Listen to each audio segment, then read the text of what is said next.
благодарны. Итак, поаплодируем, встретим Егора Шустова. Вы поняли? Скрипучие рогатого колеса уносят вдаль, туда, где шума городского нет.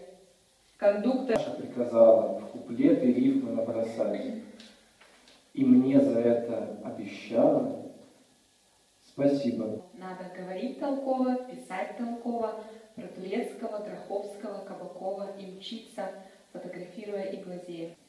Мы расстаемся и одновременно овладевает миром перемена.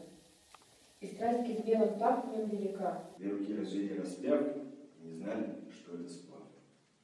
Вдохновение сухожилий не рассорили, рассорили. Рождение замученной души моей, и возникают мне видения первоначальных чистых дней.